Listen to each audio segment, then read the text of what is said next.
to the next video. In today's video I will show you how to set up nodejs or our REST API for our pet care application.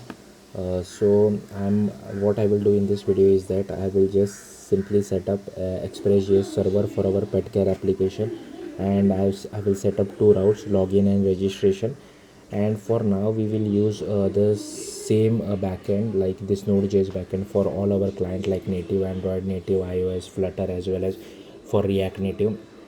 Later on I will definitely try other backend frameworks like Spring Boot and SJS as well, just because I wanted to quickly integrate backend APIs. That's why I decided to go with express.js, because it is simple to set up and I also have more experience with it.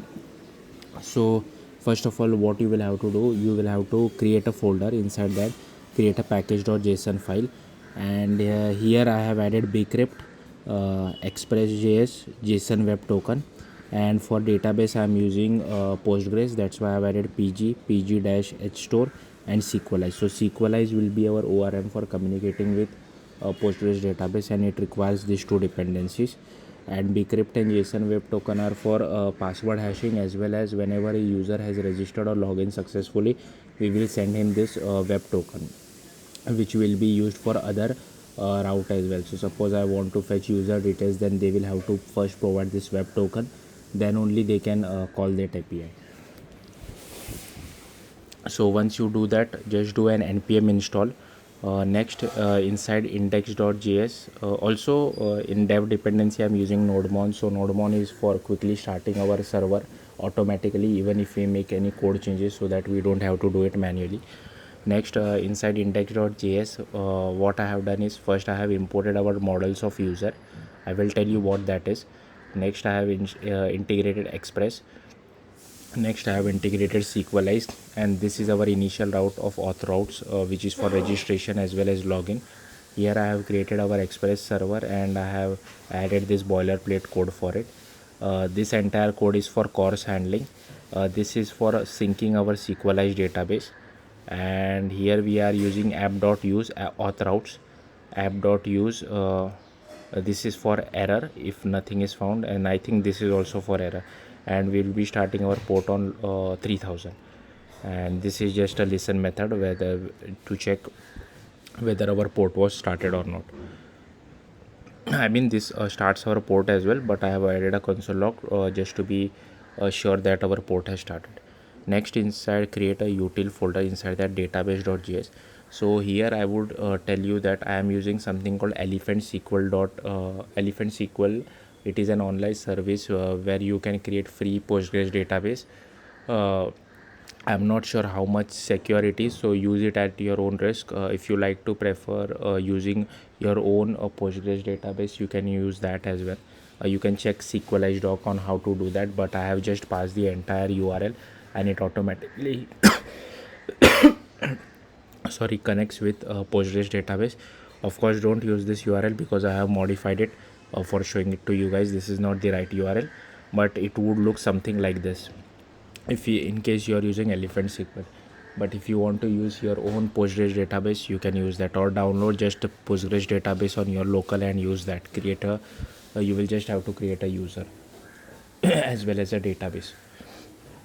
Next, inside auth routes, next I will go to models inside user.js. So here I have just taken ID, email and password, and before creating a user, here you can see we are bcrypting or hashing our password. And this method is used when we are trying to log in, so we will compare the password whether it was correct or not. Next, I have used require author.js. So again, over here, this will be kind of like a middleware for us. So this will verify whether the token you have provided is correct or not, and that token will actually contain your user ID. So we'll find the user using the user ID. Next, inside routes, I have just created auth routes.js. So here I am creating our express server instance as well as JSON web token.